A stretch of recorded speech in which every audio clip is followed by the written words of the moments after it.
Hi, thanks for joining us today. In just a little bit here on SPNN's forum, you're going to meet two young ladies who have begun an organization where you get to meet someone great because you are carrying someone great.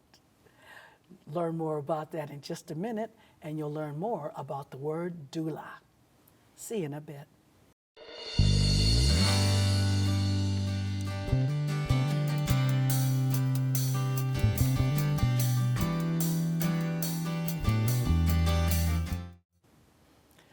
Welcome to SPNN's Forum.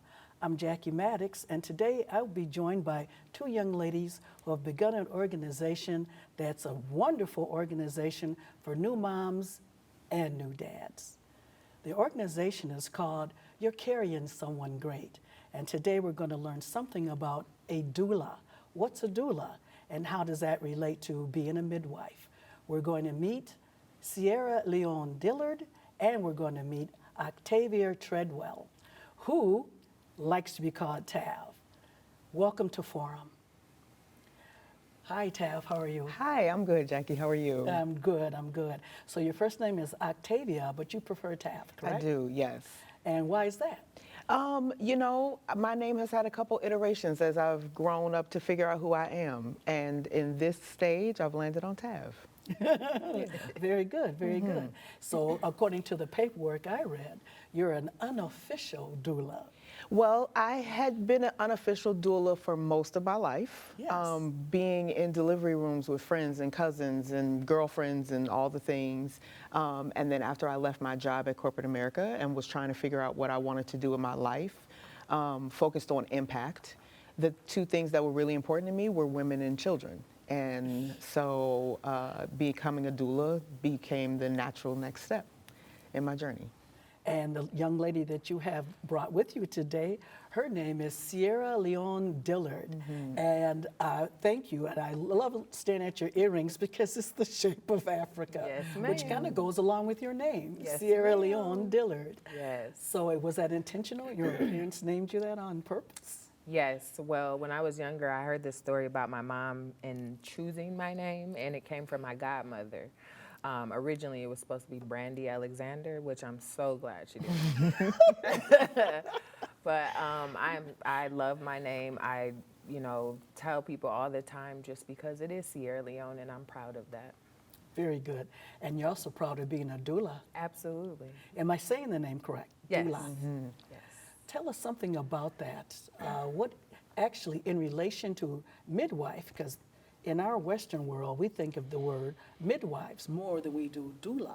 But actually, doula is the ancient occupation. Yes. Yes. Well, yes, and doulas do a lot more, I feel, as far as emotional support when it comes to birth work. Yes, midwives are, the ones who catch the babies, and they're the ones who do, the vitals and those type of things. And doulas don't do that role. But we mostly work during the prenatal to prepare for the birth. That is the most important time, is to prep for that. What do you mean prep for the birth? So for the birthing experience, for when you have your baby, the doula will work with you prenatally, and it doesn't have like a time frame in which you need to get a doula. Just get one. That's the most important part.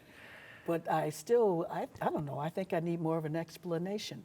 Because most people, once you find out you're pregnant, you just kind of roll right into it and you go to prenatal doctors and so forth. What do you mean by help prepare for the birth? So every doula has specific practices that they do, right? And for me, I can speak for me. So for my preparation piece, we're going to talk about if you have had other babies, because it doesn't technically mean that you're a first-time mom, but in those cases, yes, we will talk about those situations. But we're going to talk about, life in itself, because when it comes to the birthing experience, a lot of trauma, a lot of stress, a lot of those things come up. And so we want to try to prevent those things from showing up into your birth space. And so how we do that is preparing you for your birth. So we're going to make a birth plan. or birth expectations, because we know plans can be broken. So what expectations do I have? We're going to talk about who do you want in the room, because ultimately that makes or break your birthing experience. I tell people all the time, you need to have somebody who you love and like in the room. So whoever else is your support system, they need to be a love and liker, right? Right. And then just like overall, who are you as a person? What do you need? For me, I'm a person who likes music. So I tell people, make a playlist, something that speaks to you when you're in labor, so that you can be on peace level, right? You don't have to worry about the advocacy part, because that's the doula's role, or that's your support person's role. So that preparation piece is essential. But again, it doesn't have to happen. Some people I know can get doulas right when they're in labor. And that's a great thing, because again, you just need a doula. Yeah. So are we speaking home birth or hospital births? So doulas can go to any birth. You can So do. you can still choose whichever you choose, Yes, whichever you ma'am. like. Yes, yes. But you should have a doula. And the reason why is because if we think about it, in the hospital, right, they have medical jargon, they have all the things that they do on a regular, normal, routine basis. And to a person who doesn't come to the hospital, because only time you should really be going to the hospital is when you're sick. The medical jargon is not going to be second nature to you. So you may hear some things over there that they're saying, or they may assume that you know these things, and you don't. And so in the birth space, the doula is able to identify those things. We know words, we know movement, we know all type of things that are happening in that space, so that we can focus on what you have going, and lower the stress Exactly, for that patient. exactly. Because there's some things she's not supposed to be paying attention to. Right. Okay. Now, the big question, because I'm sure everybody wants to know, how expensive is something like this? If I wanted a doula, how do I pay for it? Well, that's a good question. So the state of Minnesota just passed a new law that will cover people who have medical assistants to have a doula. Right now, they do cover it as well, but the wage and sustainability of doula has changed, because we are able to get an income to support our families as well. Previously, medical assistance was reimbursing at rates of like $400 to $700 per birth. Now what they have put in place is $1,400 per birth. Well, that's pretty good. Yeah. And it makes it sustainable for those that work in the industry. Yes. Is that a proper word? In Yes. the industry? Right. So, my dear Sierra, you have children of your own. I do. Did you use a doula? I did, and which is why I became a doula, partly. So I had my first child when I was 15, and my doula was the person who made sure that my voice was heard from the beginning to the end, and she didn't waver off of that. And it was so important to me to have that person there, because I was 15, and even though I was a 15-year-old, everybody thought that I didn't know what I wanted for my own body. Because you were a kid. Because I was a kid. And so my doula made sure that my birth plan was in order. Who I wanted in the room, she made sure that happened. Who I didn't want in the room, she made sure that happened. And I didn't have to be that advocate or kick people out. And be the bad guy.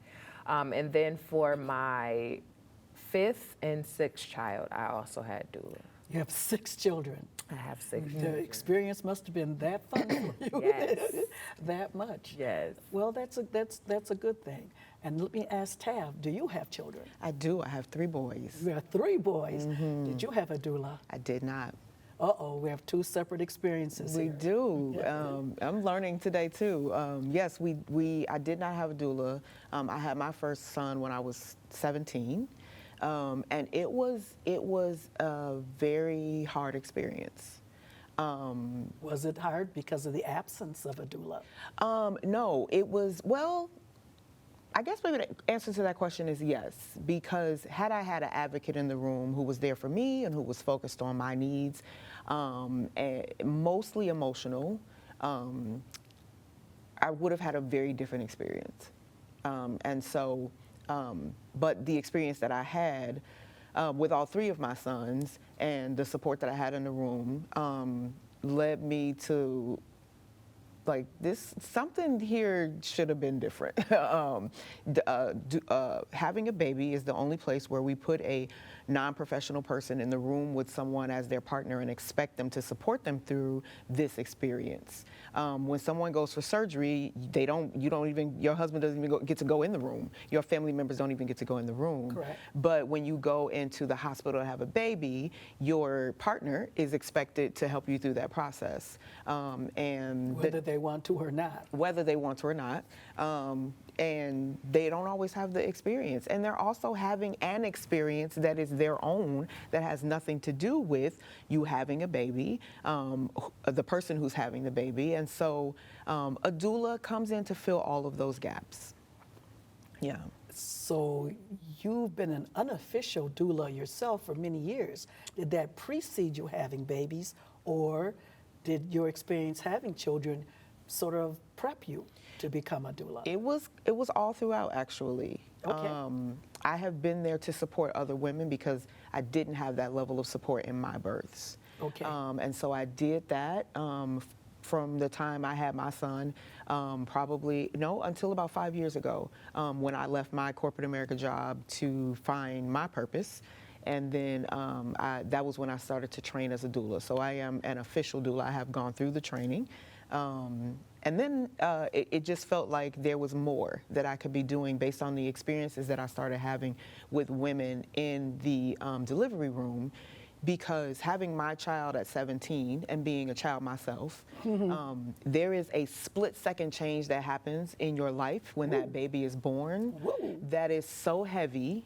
And women need support around that split-second change. 1 second, the baby is still inside of you, and this is still like, okay, they're gonna be here soon. You still feel like a teenager, but the moment. The next second, you are responsible for this entire human becoming a good human. That's right. While, no matter what age you are, still trying to figure out who you are as a human, because we're all always evolving. That's right. And so there's this, there's a mental shift that happens that we at Your Carrying Someone Great are trying to zero in on to help families, to help women, to help dads process through that shift in a much more healthy way. Can we ask about your corporate job that you left to move into something a little more life-affirming? Yes, so I was blessed right after I had my son to connect with who I affectionately talk about as my godmother at this point in my life. And she gave me my first job doing data entry. If I hadn't taken typing in high school, I'm not sure how this story would be going differently. But I took that typing class, so I was able to type. I ended up being in the nonprofit space for 20 years and was blessed to work in two of the largest nonprofits in the country, both international. I was able to travel. I grew in ways both professionally and emotionally that were phenomenal. And I never quite felt like I was being fulfilled. And then after my first son, I had since gotten married, and we have two more sons together. After my first son went to college, I didn't feel the same desire to go back into the workspace. It started to taper off. I had an entire career that was focused around making sure he was okay. And then once I felt like he was okay, because he was going to college, I felt like I needed to figure out who I was.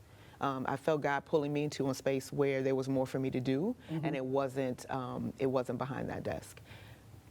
Can I ask if there were any skills that you brought with you from corporate America into your own nonprofit, which is called You're Carrying Someone Great? Yeah, I'll answer that in two ways. One, I realized why all of the people that I had ever worked with and all of the team members that I was ever responsible for in supporting their development and things, why I was getting on their nerves. Because I've always been a doula. So I actually have started my own for-profit business. That business is called You're Carrying Something Great. And this birthing space is where we use You're Carrying Someone Great. both spaces, I have coined myself as a purpose doula and a birth doula. I've always Tell us about that. Yeah, I've always wanted people to recognize what's inside of them. Correct. Having a childhood experience where nobody ever really led me down a path where I could identify what my strengths were, what my weaknesses were, what I wanted to do in life. So it became important for me that other people had that experience.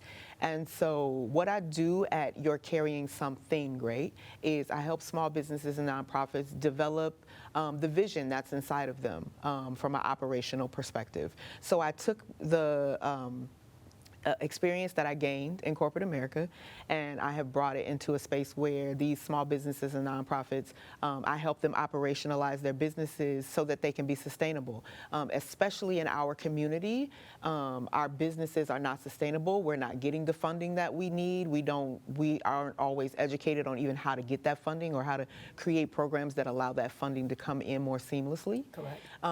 And so in that space, I'm helping people find their purpose, walk in their purpose, and develop their purpose as a purpose doula. And as a birth doula, I'm also helping people develop what's inside of them, helping them to have less stressful births, but also helping them to have less stressful parenting experiences.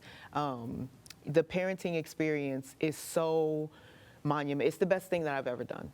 I'm so thankful for my 3 beautiful black boys. I'm so grateful that I'm able to be their mom. And also, I can't say that I was always prepared for that. Not that you're ever prepared to be a parent, but I was unprepared to be a parent.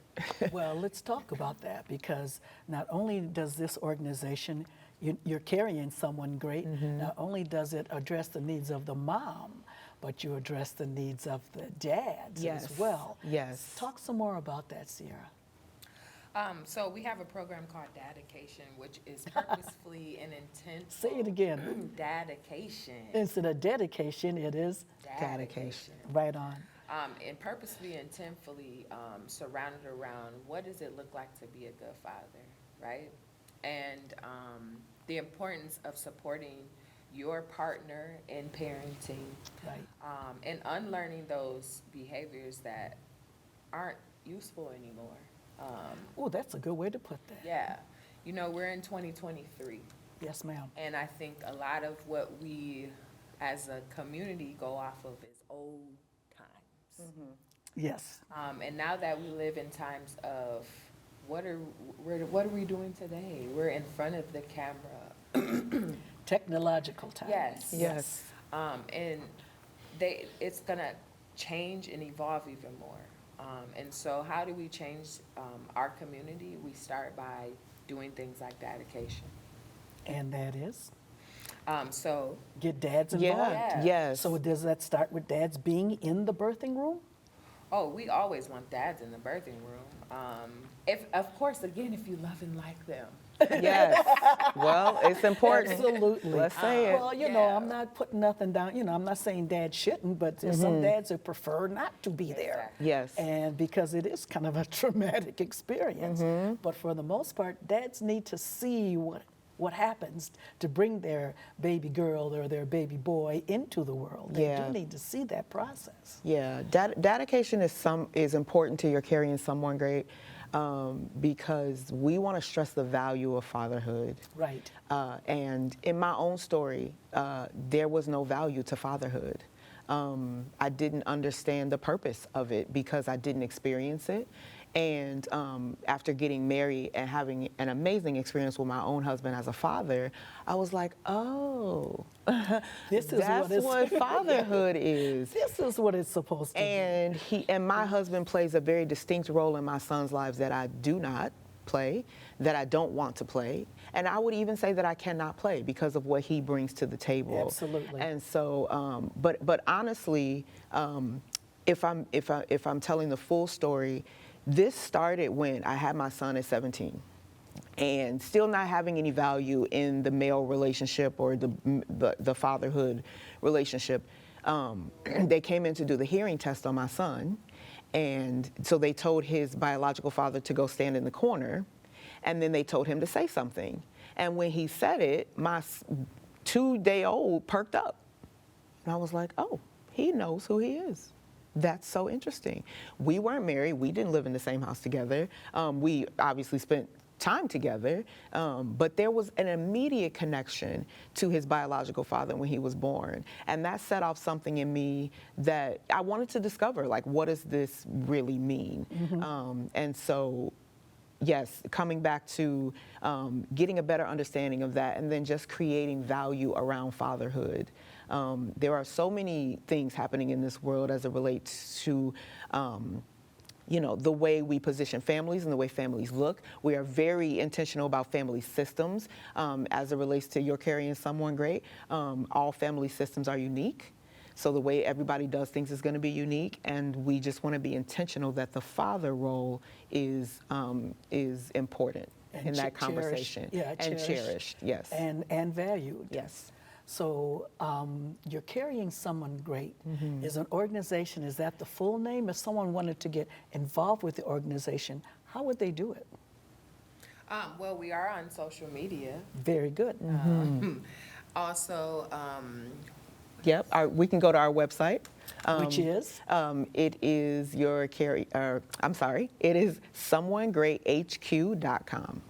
HQ, like headquarters? Yes. So we get it? Just say it all out loud again one time for people. Yes, so if they go to our website, someonegreathq.com, they can find out information on our programs and our team.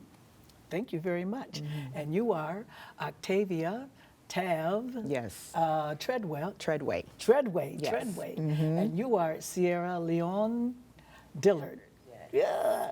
And I remember it for the country. Then you got your Africa right there in your ear. And I am Jackie Maddix for SPNN, and this has been the SPNN Forum. Thank you. Thanks for joining us.